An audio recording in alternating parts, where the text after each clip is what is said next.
UP STF की team ने अतीक अहमद के बेटे असद का एनकाउंटर कर दिया है। उमेश पाल हत्याकांड के बाद से माफिया अतीक अहमद का बेटा असद फरार चल रहा था। आपको बता दें कि असद पर आरोप था कि वह उन शूटरों में शामिल था जिन्होंने उमेश पाल पर फायरिंग की थी। इसलिए पुलिस ने असद पर 5 लाख रुपए का इनाम घोषित कर रखा था।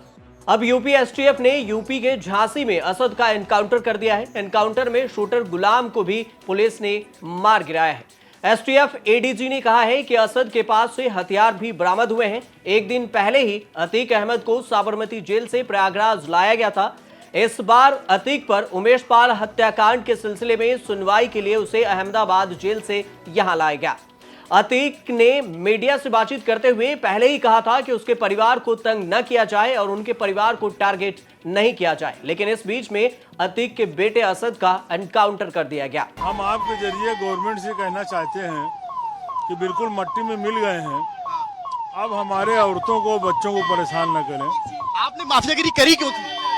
नहीं, माफियागिरी खत्म हो गई। आपको यह भी बता दें कि उमेश पाल हत्याकांड में असद के शामिल होने से मामले में माफिया अतीक अहमद की पत्नी शाहिस्ता परवीन काफी नाराज हुई थी। पुलिस को पता चला था कि शूट आउट के वीडियो में बेटे असद को देखने के बाद दूसरे दिन शाहिस्ता परवीन ने साबरमती जेल में बंद पति अतीक अहमद को फोन किया था और उससे गुस्सा जताया था। असद को कार में रहना था, ऐसा शाहिस्ता परवीन ने अपने पति को जेल में ये बात कही थी।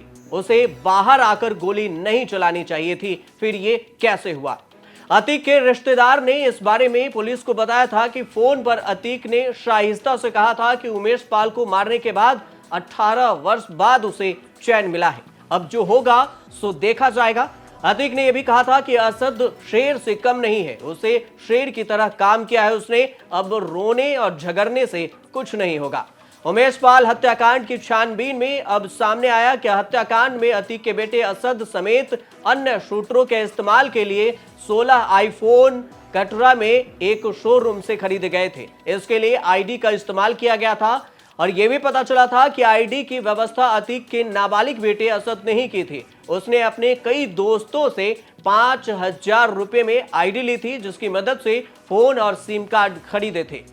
एक पुलिस अधिकारी ने कहा कि हत्याकांड के लिए आईडी का इंतजाम करना भी साजिश में शामिल होना है। लेकिन इधर प्रयागराज के सीजीएम अदालत में आज माफिया अतीक अहमद और उसके भाई अशरफ की पेशी हो रही है। उमेश पाल मर्डर केस में पेशी हो रही है। उमेश पाल मर्डर केस में दोनों भाई आरोपी हैं। कोर्ट में पेश कर पुलिस अतीक और अशरफ की रिमांड भी मांगी है। जिस समय उमेश पाल की हत्या हुई उस वक्त अतीक और अशरफ जेल में थे। कोर्ट के सामने उमेश पाल हत्याकांड में अब हुई पेशी और जांच से यह पता चला है कि असद भी उसमें शामिल था। पुलिस ने दोनों की 14 दिन की रिमांड मांगी है। फिलहाल अभी बहस जारी है। इस बीच एनकाउंटर की खबर है। अतीक अहमद के कोर्ट पहुंचते ही वकीलों ने उधर हंगामा भी कर दिया था और उसे गंदी गंदी गालियां भी देने लगा था। माहौल बहुत तनावपूर्ण हो गया था।